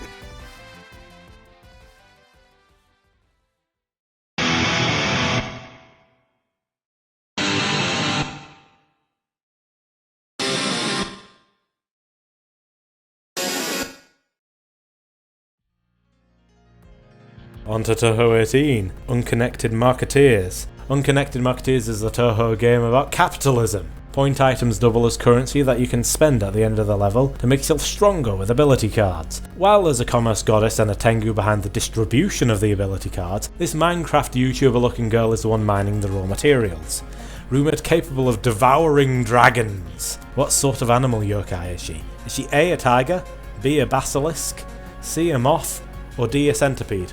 Ooh, okay. I think so. She's got this like little snaky looking pattern on her clothes, but she's also got all of these bands on her arms and legs. And that kind of gives me centipede vibes. That plus like, I don't know, all of the rings. A tiger? Because it's like having many legs, but instead of that, you just got a bunch of bands on them. I'm gonna go with centipede. And you are correct! Once again, you likely have noticed no nin. Just watch what happens. Okay, so... Centipede, yeah. Yeah. Hold on. Okay, so... Yep, she got it right. You knew that one? Damn. If this was the hard one, you would have got it. You were on it. So, yeah, obviously I chose mythological rivals to dragons in various cultures, you know. Tiger is... I thought tigers were... Well, yeah, no, you're correct to think that tigers are a rival. So tigers are a rival to dragons in Chinese mythology. Basilisks are kind of just Western, you know, rival to dragons. Sometimes they eat dragons, sometimes dragons eat them. Moth was me doing Mothra, the rival to Godzilla. Oh, there it is. I've been waiting for that. You said this was about Touhou, and I'm like, where the fuck is Godzilla? Yes, she is a centipede. So the yokai is an Omokude, if I recall correctly. And yeah, in Japanese mythology, there are rumoured to be giant centipedes that live underground, and if they emerge, they are large enough to eat dragons. Nice. But yes, like it's referenced in terms of like the ribbons which are going across her arms and legs. Yeah, like the legs, yeah. Yeah, it's like representing multiple legs. Yeah, it's a quite neat design. I quite like this one. Also, like eating dragons is cool. Yeah, eating dragons is cool. But like naturally with this one, with all of the wrong ones, I put ones which are also enemies of dragons in some sort of mythology. But yeah, like you can see in her design, she's got like ribbons all over to kind of represent like multiple legs and stuff. I quite dig that. That is super not. Nobody would have guessed that shit. Oh, really? Unconnected Marketeers hard. The commerce goddess mentioned before is this girl, one Shimata Tenkyu. She even poses like a dollar sign. Her vibe and coloration are all meant to evoke a meteorological phenomenon that in Japan is deemed a good omen for market-based trade. What meteorological phenomenon is she referencing? Okay, so it's something about a rainbow. Yeah? Because the clothing, is it rainbow during certain moment, like rainbow after the rain or something? I don't know. What's that shit where? That's when the foxes get married. That's when the foxes get married. I'm curious now. That's when the fox. Okay, is it the full moon? If it's all rainbow, then is it a rainbow? You know, I will give you situational rainbow.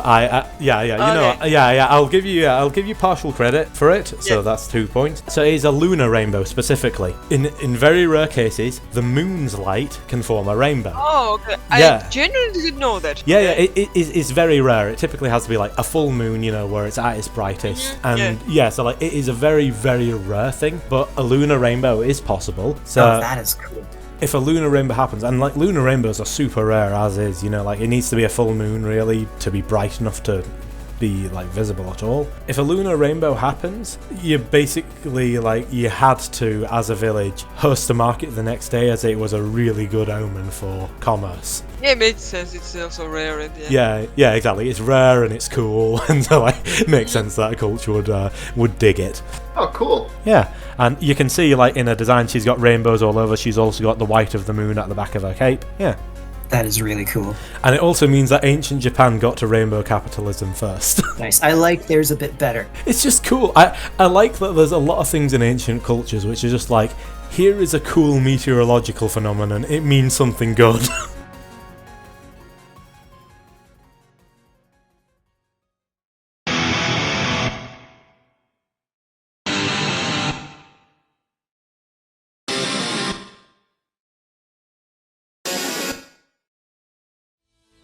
Unfinished Dream of All Living Ghost. And here, you may recognise this guy. Another game which takes on the Phantasmagoria style formula. This game is full of playable characters in a versus style format rather than the traditional bullet hell formula. But more importantly, Toby Fox, Tricky Tony himself, managed to convince Zun to add his favourite character to the game.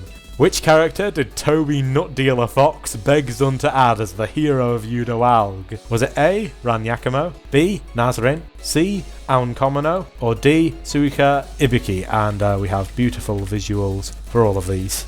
They all appeared in Touhou 19, but we're just looking for the one that Toby Fox begged Zun to add. Nazrin looks really cute, so I'm choosing her. Okay, Toby Fox is definitely a name that I know. I mean, he did Undertale and Deltarune. Oh, that guy. Okay. That's why I put Toby Nutdealer Fox. Nutdealer is yet another anagram of Undertale. Man, I kind of know these guys. I know. Is that a rat? What is that supposed to be? Nazrin is a mouse yokai. Oh, she's a mouse. Okay. Yeah. So Ran Yakumo is a kitsune or a fox yokai. Nazrin is a mouse yokai. Aon Komono is a kamainu, which is those guardian beasts that you see in pairs at Japanese temples. And Suika Ibiki is an oni. See, my experience with Undertale and Deltarune is watching my little sibling play it sometimes, and also listening to the autism lectures about it. It's definitely a series that attracts autists, and I mean that in the best way. I mean that in the I'm autistic, so I meet a lot of autistic people who are obsessed with Undertale way. Yeah, exactly. It's definitely one which appeals, and it definitely appeals to that side. Exactly. Lots of Undertale characters have horns. You are correct. And lots of Undertale characters are furries as well. That's true. Which is why I picked these, because they're all plausibly something that could happen in Deltarune. Very plausible. Yeah. I feel like he's probably going at least partly based on whether they have a story that he vibes with, and since we don't know the stories, fair enough. Profile them. This might be crazy, but I think I'm gonna go with C. I'm gonna go with A, Ran. You are correct, sir. Yeah! Toby Fox put a fox yokai in. Oh man, that makes so. Oh, she's a fox. Oh. Yeah, apparently, yeah, he really likes Ran Yakumo and always has. Yeah, he begged. It was in one of these like game expo things where he was speaking Japanese about either Deltarune or Undertale, and yeah, he begged in Japanese and said, "Zun-sama, please can you make Ran Yakumo the hero of Touhou 19?" And to Zun's credit, she is a major hero in that. So Yuma. It's nice of him. Yeah, so like, you know, there's plenty of antagonists in Touhou 19, and one of the major antagonists is Yuma Totetsu, the one I've cosplayed before. Oh yeah. And, The spoon one. Yeah, the spoon one. And yeah, so Ran Yakumo has Yuma as her final boss, and she beats her. Huh, okay, I see. Yeah, so she foils her the spoon bitch, which I've cosplayed. What you need to be thinking is Toby Fox yokai. That makes sense. Yeah, Zun is a cool guy like that. He's collaborated with Toby Fox before, so it makes sense. On to the hard mode. Oh, I've seen some art of her, yeah. You've seen art of her, have you? Yeah. Confirmed as unbreasts, therefore the art will be questionable.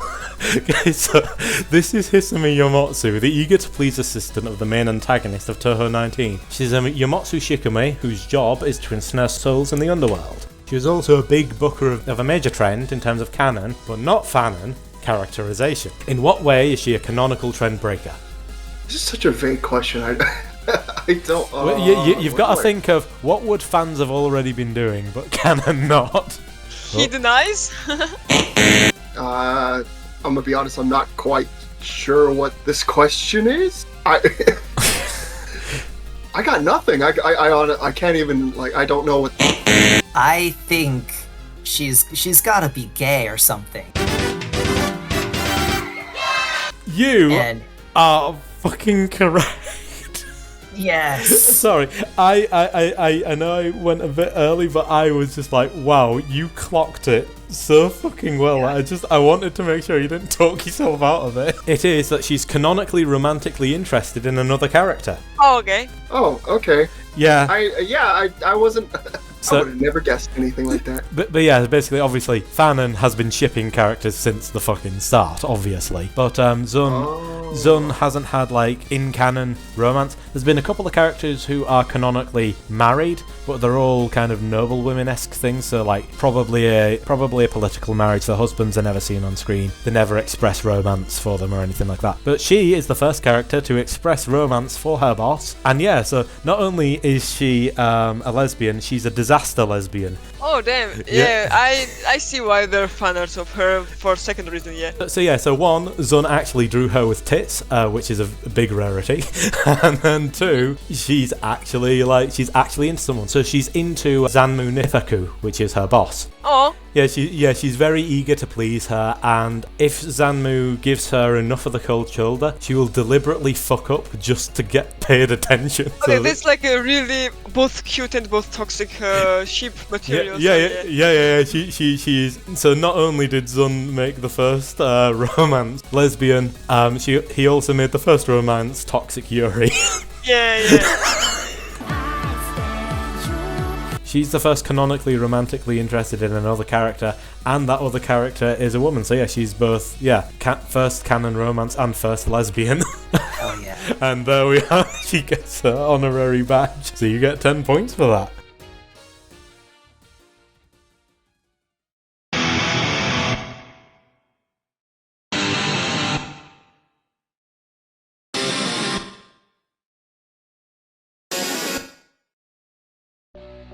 On to Touhou 20, the latest one in the series. I've recently beaten it. The latest Touhou game, only around in demo form while I wrote this quiz, but by the time this video's come out, it will have long since been out. The demo made a big stir by having a wonderfully anchor core third boss, and in the American fandom, her name has become associated with a US state. Which one? Is it A, Arkansas, B, Ohio, C, Michigan, or D, Hawaii? I feel like it's either Arkansas or Ohio, because Ohio's like a meme right now. That's fair. And Arkansas sounds like it could be more similar to whatever her name might be. Well, I mean, like it's a Japanese game. Remember that. So, I'm just not getting the I don't know. I don't get Japanese vibes from Michigan. I am Arkansas. A seems so obvious. What? Why? Why is Arkansas obvious? Because she's an Ankh. She is an Ankh. That is true. Well, no, she's actually cosplaying an Ankh. She's actually a Dosojin, which is a Japanese protective spirit, but she is a cosplayer of an Ankh. I'll go with Arkansas. I want to say Ohio because it's funny, but fuck it, C, Michigan. You are correct. It's Michigan. It's Michigan because her name is Naruko Michigami. Oh, what the fuck? Arkansas. I am confusion. I'm confusion. Explain. So I am confusion. Why is this one Kansas, but this one is not Arkansas? America, explain! Yeah, it's not Arkansas or Arkansas. Oh, wow, okay. Yeah. Arkansas I put as the obvious wrong one, and Ohio, Michigan, and Hawaii are all state names that can be written in Japanese kana, like, fairly cleanly. But yeah, that's why I put Ohio and Hawaii, because they also have fairly, you could write that down in Japanese text. Yeah. Yeah. Ohio, Michigan, Hawaii. Okay. Yeah. Yes, well done. You got it. She's Naruko the Michigander. Fossilized Wonders hard mode. So this is the last one of the surprise round, and here is Roadman Shack, who is of course the best Touhou character. The last hard question is a mathematics conundrum. In Touhou 20 there are 2 characters, Rimu and Marissa. Each of them have 4 slots in which they can place one of 8 types of rock. How many possible character rock combos are there? Wait, that's not even like a lore question. That's just a math question. That is just a math question, yes. Oh, this is such bullshit. In which way can place one of 8 types of rock? And so in each of the 4 slots they can put one of 8. Yeah. Oh, okay. 4 slots, 8 types of rock.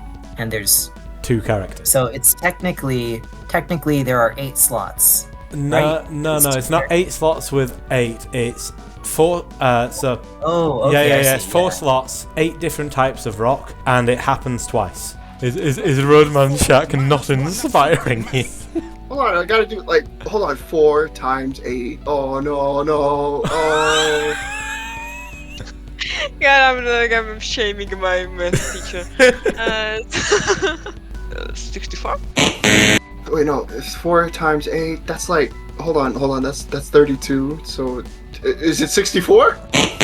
Yeah, so it's it happens twice, 8 different types of rock, and can you put the same type of rock you can in put, multiple slots? Yeah, you can put the same type of rock. So for example, you could go red 1 main, red 1 right, red 1 left, and then green 1 down. That'd be valid, even though you have multiple repeating red 1s. I wish my graphing calculator weren't out of batteries.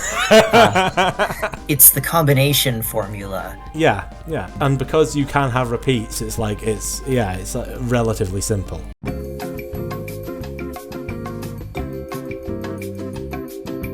Okay, how about this? 8,192. It's probably not that. It is 8,192. Well done. No, it's not 64 at all. It's 8,192. Okay, so here's the rationale. Okay, so 4 options, 8 each. That means it's 8 to the power 4. 8 to the power 2 is 64. 8 to the power 3 is 512.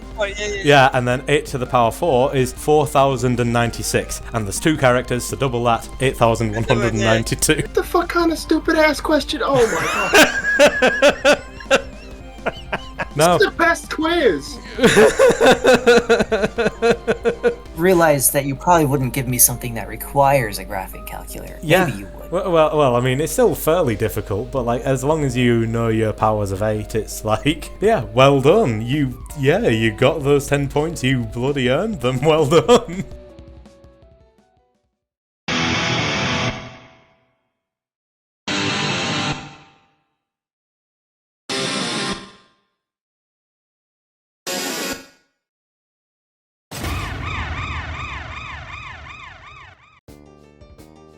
Okay, surprise final round for a statistically negligible amount of points. Yeah. Okay. Okay, what's that? Okay, so behold this accursed wretch, a hybrid that should never have existed but I forced into being. Comprised of Touhou character picked by clicking random page on the Touhou wiki and taking from the first character I saw on said pages, clearly begs for death, but while it's alive, let's give it the Touhou manual treatment. Make up a name, a species, and a certified Touhou ability for this poor soul. I'll rank your suggestions out of 10, and that amount of points will be added to your final score. Okay, so it doesn't have to be English, Japanese names, right? It There doesn't. are some- Yeah. It doesn't have to be a Japanese name, yeah, because like Sunny Milk exists. Okay, the first thing immediately Chimera something, because like look at her. Okay. So you're going for like that would be a species, right? Species Chimera. Yeah, Okay. Chimera. Good, look at her face, just begs to die. Don't worry, she Is it will like- be euthanized after the quiz. Okay, Touhou ability could be something like randomizing the patterns from which parts make her, like something like that. Okay, so the ability to randomize. How about that? Randomize, yes. Yeah, something like yeah. that, especially the from characters whose parts she's from, like. Oh, okay, yeah, okay, fair enough. To randomize and make it so it's like combines the character she's made of. That's cool. Yeah, but what her name should be like? I'm just thinking of a word for die. Just. You're not even thinking of Chimera theme names. You're thinking of a cursed wretch that must be killed. What's Japanese for euthanasia? Well, I mean, she and shin is like for death. so it could be something like mercy. Mercy death, yeah, mercy death. That's mercy death. Something like that. Okay, so her name will be Mercy Death. Yes. Mercy Death. She's a Chimera and she randomizes. Honestly, for the randomization part and Mercy Death as the name, I'm going to give that a solid 8 out of 10. I think I'm gonna go with the ability first. Yeah, go on. Yeah. Because I think that the other ones are harder. Let's see, they've got 2 skirts on, you can see. Are you implying that my cover job was poorly done? They've got lots of things. I think the eyes are cool. I'm gonna say that they have some sort of reality warping powers that like let them kind of glitch in and out of reality, and that's why they look like that. Like that's why they're So let's say something like corrupt reality. Yeah, there we go. Yeah, Corrupt okay. reality. Okay, cool. So the ability to corrupt reality. Let's see, what would I name someone who corrupts reality? And remember, Zun does occasionally use English words in his name, so Okay. like patchouli knowledge, sunny milk, medicine melancholy. Oh man, am I this mean? Oh no. What are you going to do? Oh crap, I'm trying to remember. You can't name her a slur. No. I was just gonna name her after one of your characters. Oh no! See? Oh no! Which one? I tried to remember your lore. The one that the god that whale, is that his how it's pronounced, that whale has to deal with? That the Rakvash, the living entropy. Yes, that one. I'll name her that. Okay, you're naming her Rakvash, the living entropy, and you get nepotism points for that. Yeah. Okay, and what Cool to species? the other players, but you know. Yeah. Okay, yeah. What species? I mean, like, obviously the Rakvash is a god. You know what? I'll make her a god. I'll make her. Alright, yeah, god/Kami. Okay, so Rakvash, the living entropy. So this is basically the Touhou-fied Rakvash, is what you're saying. Yes. Alright, exactly. okay, so the Touhou-fied Rakvash. Okay, you know what? I'm going to give that a 7 out of 10 for the 7 which demons are associated with in Segya. Nice. Excellent, yes. So 7 is associated with the dark gods in general. So you get 7 out of 10. And thank you for appealing to my nepotism. I will put Nepo as a little plus bonus. I'm gonna say her name is. All right, hold on. Let me look around the room. Soisa. Okay, so she's Soisa. Presumably she's very good at putting chemicals in the water to make the frogs gay and make men emasculated. And I'm gonna say her species is possessed garbage can. Okay, possessed garbage can. I like this. Okay, so let's say garbage can Tsukumogami. Yeah, I'm sure there's a yokai for that. Well, yeah, so And then, Tsukumogami are for abandoned objects. So. Oh, okay. So yeah, garbage can Tsukumogami. And her ability is to destroy whatever OC Nincho made.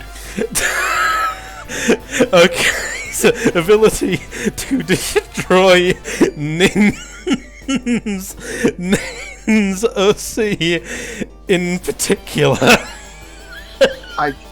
Look, no, I'm not gonna win this. I just don't want to get last. No, you know what? I am going to give you a 10 out of 10 purely for the possessed garbage can and the overly specific ability. So, like, last round you will get 10 whole points.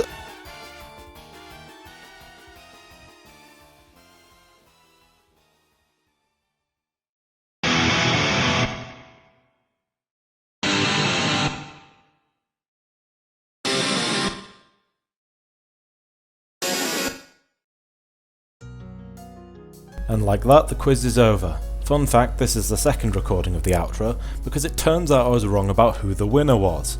When I'd added the points up on the fly mid-recording, I'd missed 4 points Nomral got, 5 points Nin got, and most egregiously, gave Chimera 10 free points because I thought 64 plus 15 equaled 89, not 79, along with turning 5 points into 10 on rounds 19 and 20, meaning 20 free points in total.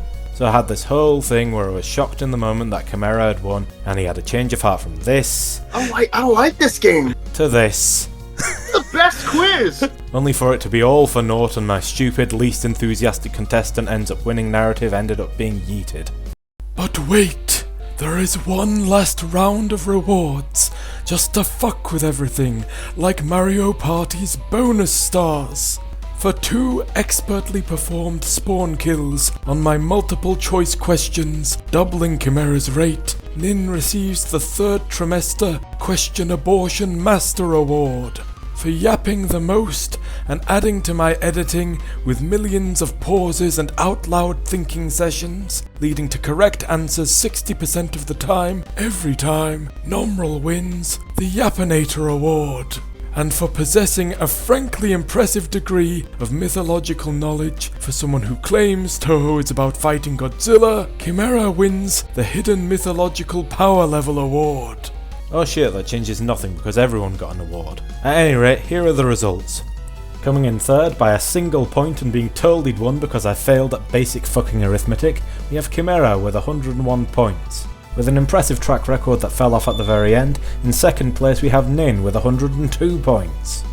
But coming in 1st with a barely ahead score comprised primarily of consistent multiple choice answers, we have Nomral with 114 points. It's wild, in the end the results were within 15 points of each other, less than a single round's worth of points. Now I promised Chimera a pinned link comment as part of his prize and I'll hold myself to that as penance for fucking up the edition and giving him false hope. Let's hope he doesn't redirect you all to Goatsy or something. Let it be known that all you need to do to get a prize in my quizzes is hope I fuck up at basic arithmetic. Well, this is embarrassing. So yeah, you actually won. I did feel like something was wrong, and as it turns out, what went wrong was that you know how when you're adding a number which is higher than 5, it's like last digit, and so you instinctively add 2 to the tens. Yeah, that's what happened. that's basically it. Do you have anything to say? Any shout-outs? Yeah, I mean, I guess I would shout out my BlueSky profile. Yes. Because that's the only thing that I have.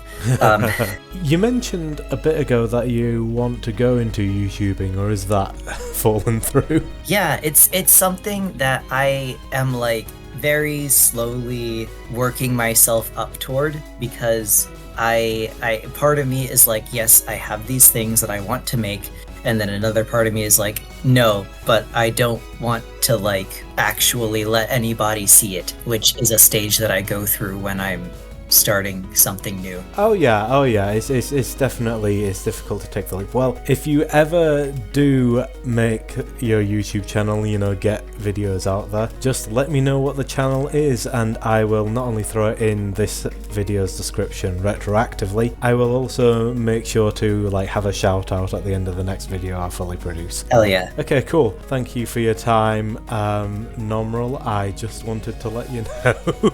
Alright. Yes. Alright, well, cheers for your time. Anyway, congratulations Nomral, it's a shame you don't have more socials to shout out, but I fully intend to support your YouTube journey whenever it gets started. And to the audience watching this from their smart TVs or something, I hope this was an enjoyable surprise video. It took far too long to create. Thank you to Sasha for testing out the unaltered raw prototype of this quiz. I know that the radiation severely affected you. Best of luck on your cancer journey. It's a Terminal 5!